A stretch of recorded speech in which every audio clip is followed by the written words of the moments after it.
Hi, it's Pran Shree from Shree Property Holdings, CEO, founder.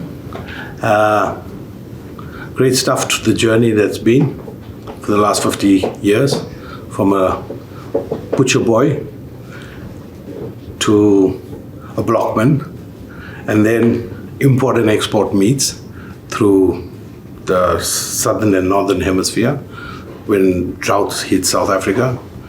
And then from that into citrus exports and imports. And in 2008, we found the opportunity to grow into property. And today we have just under 3 million square meters of warehousing space worldwide. Oh, education was every day at school till the standard 5. And then I still had to be caretaker for my father when he was not well in the butcher. So I spent between from 5 to standard 8, half a year every year in school. So at standard 8, I decided to not go back. So that's where it is. I think when I got married when I was 20 years old, and then when I had my first son, and I realized that, I needed more than just being a butcher man and blockman for my dad. And my dad driven me. He was a very hard man. I'm nothing like him. And he then gave me the opportunity to go out, and that's when I opened my first butcher in Reynolds Road, Desai's Butchery. And in '79, the Durban Abattoir closed down in Sydney Road and moved to Cato Ridge. So it took me about 3 years to buy my first truck. And then as soon as I bought my first truck for my own business, which was Queensway Butchery and Desai's Butchery, we then found that other people wanted the service. And then all of a sudden they were lazy, and I got into wholesale, so I started supplying them with the meat. And that's how I grew that. And then the world market crashed, and you had mad cow disease, we had shortage of meat, and we started importing. So that's how we opened to the world markets. And then we started importing, and we went into Australia, South America, to northern Canada, and brought in meat, used the Irish government subsidies and deboned meat in Ireland and brought it to South Africa. Yeah. And then Fannie Mae crashed in 2008. We had no space. We needed to buy more warehouses, rent more warehouses, and then we couldn't find the food grade warehouses that we had in Sydney Road. We ended up buying 10 warehouses in a year. And that's how we got into property. But prior to 2008, we only had 3 buildings. And I couldn't put my people off, and we needed the citrus to come in, and that's when the citrus boomed. And we did that and still doing it to this day. So we have a lot of synergies in our business. We do citrus for 5 months. We do Easter eggs from the balance of the 5 months to the next Easter. So when you and your grandchildren and kids look at Easter, it's packed bars, it's stored bars in our food grade warehouses, and that's what we do. When crash of Fannie Mae, we had stock of manganese, we had stock of Omni fertilizer, and they couldn't export because the world markets crashed. That stock couldn't move. But now I have a contract with fruit, and my fruit can't come in. So I needed to find a place to move that and take in the fruit. And what happened is I couldn't find the space in Sydney Road. So then I ended up buying 10 buildings that year in 2008. And that's how I got into the property and said, okay, how do I keep my people employed for 12 months? There's a way. Because prior to that, I used to put them off for 6 months because it's seasonal business. So I then said, okay, fine, now that we are here, let's be at this junction, buy these old buildings, demolish them, put them as people call it a Pran Shree building, put my kind of design, no columns, food grade warehouses, and that's how we started in 2008. And we were very fortunate that people like Doug Ross, Fortress, Clearwood Racecourse came along and pushed the prices up. So it made our stuff very much more affordable because we always try to be not their price, but a little less, but they helped us to grow. Because we were the only ones in Sydney Road from 2008 till about 2016. There was no one else there, So yeah, competition is great.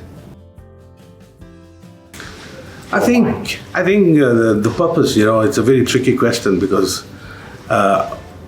as a son to my mom, my mom was a butcher, a woman who ran a butcher, and she gave people meat for free during Christmas. And I used to question her, the lady didn't thank you. And she turned around and says, they don't need to. They don't need to. It's, the bottom line is they pause. Well, thank you. We were the first investors at Dubai. And the question was, if we can get 2 people employed, they will feed 6 people. Today, Dubai employs on the North Coast at least 8,000 people. That's 24,000 people having a plate of food. That makes me wake up in the morning. That makes me happy to put my head on the pillow at night, that I've gone out to the marketplace and created a business. Because all your industries were in the South. You had Toyota, non-ferrous metal, Mondi, you name it. There's nothing on the North besides Darnell, Sugar Mill, and Mondi Paper in Richards Bay. Tonga, Durban, Stanger, and Hesto, that's where we looked at doing. So yes, that drives me. It's the legacy one leaves behind. A building is like a signature on the earth. That's what I believe in. And what we leave behind is people talking the good things. And if we can touch anyone without even them knowing it, is important. The accomplishments for me is my children. Now I have the 6th grandchild coming on the way, and I have to teach them of being someone humble, feet on the ground, but also care about other people. And that I haven't accomplished it yet, okay? But that's my strive and drive to accomplish that before I leave this earth. Oh yes, yeah. Believe me. Yeah. The day I decided to kiss Sharon Stone in Italy, and it happened, and everyone that I took, including Logi Naidu, to an event. I like talking about that because I talk to my team. It's about drive. If you believe in yourself, and when you look in the mirror, it's only you see. And if you take that person and you want to put it out there, you can do anything. You have the means. So when we got to this function in Italy, which was a charity function for one of our clients, and 20 of Durban South Africans went there. And I said, I'm going to get to have at least a kiss from Sharon Stone. And they all looked at me and laughed, And by the end of the business that night, end of that show, she was feeding me pasta because I was in awe, sitting there, my wife next to me, and there's Sharon Stone, So yeah, that's the drive. Challenges, I think, for me was the expectation. I never expected 21 rights. I never expected that. I think that was a very sad part of our journey as a South African, as a citizen of Durban, as a resident of Durban, as a business as Durban. It moved us. But we had no time to think. And I think I must commend, I was away, my team, and the local security companies, the local people, that how they rallied together and stood together as one. And including our staff, they all rallied and looked after it. So I think, that was the lowest point in my time. And it really came out, the power that we have as a team. And I see with the South African police now are using the same thing, in bringing the security companies in place, using the local people's cameras, and getting a bigger picture of where we're at. So I think quite clearly as Durbanite, I'm very proud of the Durbanites. Really.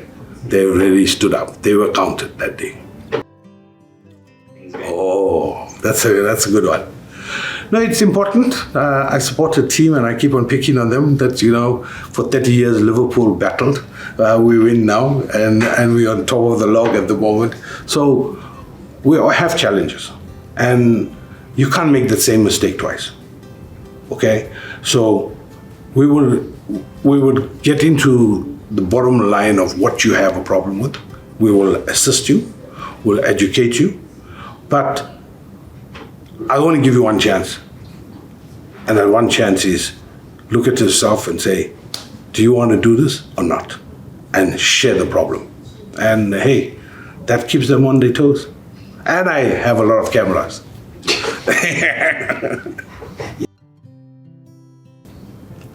I grew up a little boy watching Nicky Kritikos from Chester Meat, being a counter. My dad On a Saturday, if we ran short of meat, we'd go to Point Road Butcher and buy the 4 quarters of the lamb.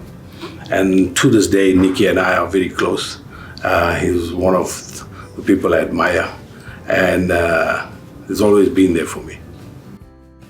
I think 3 very important parts that we have to get Transnet sorted, and it seems on that road of recovery. I think with the Filipinos coming into the market would add value, because they have 700 islands that they manage in the Java, and they manage Australia, all their ports, and Mexico. So they're quite equipped to do what they need to do. For us, Transnet has to come in, PRASA has to come in. We have to have better rail system. And I think if we can consider those 3 important parts, the seaport, what you call transport for staff, and security, peace of mind, that you must be able to walk out of Suncoast all the way to the point and back without looking over your shoulder. I think that will make a big difference. Business will always be there. KZN if we can get the tourists right.